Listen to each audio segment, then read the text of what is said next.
Être manager, c'est un peu comme être capitaine de navire. Parfois, on navigue en pleine tempête. Et ces situations de haute pression, elles sont inévitables. Alors comment on fait face? C'est ce qu'on va voir ensemble. Une feuille de route claire pour gérer les scénarios les plus compliqués. C'est parti. Imaginez un peu le tableau. Une crise débarque sans prévenir. Elle frappe votre équipe de plein fouet. La pression monte d'un coup. C'est quoi la toute première chose à faire? Cette question, elle est au cœur de tout. Et la réponse n'est pas toujours si évidente. Bon, avant toute chose, il faut accepter une réalité. Les situations difficiles, les crises, ce ne sont pas des échecs ni des anomalies. C'est ce qu'on pourrait appeler la tempête managériale. Ça fait partie du job, c'est inévitable et ce n'est pas négociable. Et c'est là que le changement de perspective est absolument fondamental. Il faut arrêter de voir une crise comme une simple pause dans le travail quotidien. Non, il faut la voir pour ce qu'elle est vraiment, un pur test de leadership, un moment qui finalement définit un manager. D'accord, donc la tempête est là. On fait quoi concrètement quand on est dans le feu de l'action? Allez, on passe au cœur du sujet, les actions immédiates qu'un manager doit absolument entreprendre pour garder le cap. La règle d'or, le commandement numéro 1, celui qui est gravé dans le marbre. Ne jamais, au grand jamais, paniquer. Pourquoi? Parce que toute l'équipe a les yeux rivés sur son manager. Si on montre de la faiblesse ou du stress, c'est une onde de choc qui peut tout paralyser. Le calme est contagieux, oui, mais la panique l'est encore plus. Et là, on a une distinction qui est essentielle. C'est très facile de se laisser complètement submerger, de vivre le problème, de tourner en boucle dessus. Mais le rôle du manager, c'est de pivoter, et de pivoter immédiatement pour se concentrer sur la solution. On ne nie pas le problème, attention, mais on refuse de s'y noyer. Alors, comment on passe de l'idée à la pratique? Eh bien, ça tient en 3 actions immédiates. D'abord, maîtriser ses émotions. Ça, c'est la suite logique de la règle, ne pas paniquer. Ensuite, garder sa posture de leader, et on va voir juste après ce que ça implique. Et enfin, mobiliser toute l'énergie de l'équipe, mais vers la recherche de solutions. Garder sa posture, qu'est-ce que ça veut dire exactement?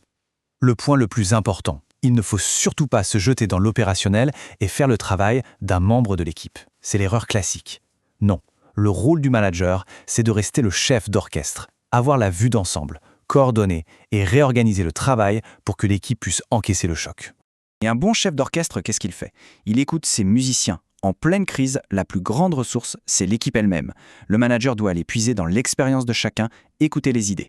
C'est souvent là que se cache la solution. Ah, et puis il y a cet autre point de pression, la hiérarchie.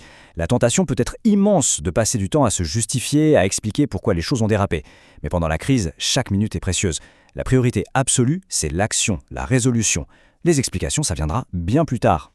Bon, la crise est passée, l'incendie est éteint, on peut souffler et se dire que c'est terminé. Surtout pas. En fait, c'est maintenant que le travail le plus important commence. On passe à la phase d'analyse post-crise, celle qui va transformer une simple épreuve en une vraie leçon. Cette phrase, elle résume absolument tout l'enjeu de l'après-crise. Avoir survécu à la difficulté, c'est une chose. Mais s'assurer qu'elle ne se reproduira pas, c'est ça, le signe d'un excellent management. L'objectif, ce n'est pas de ne plus jamais faire d'erreurs, c'est de ne plus répéter les mêmes. Alors, on s'y prend comment? On peut suivre une méthode en 4 étapes. On commence par les faits, rien que les faits, de manière objective, sans chercher de coupable. Ensuite, on creuse pour trouver les causes profondes, pas seulement les symptômes de surface. À partir de là, on améliore le système, les processus, pour blinder l'organisation. Et enfin, on communique ses leçons à sa propre hiérarchie. C'est ça la vraie prise de responsabilité. Si on résume tout ce qu'on vient de voir, on arrive à une idée centrale, une idée de transformation vraiment puissante. Le but ultime, ce n'est pas seulement de gérer la crise, c'est de s'en servir comme d'un tremplin.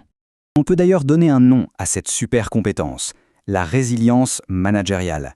C'est bien plus que de la gestion de crise, c'est cette capacité à prendre l'énergie négative d'un problème et à la retourner, à la transformer en une force positive. Une force qui va souder l'équipe, renforcer les processus et au final rendre l'organisation plus forte qu'avant.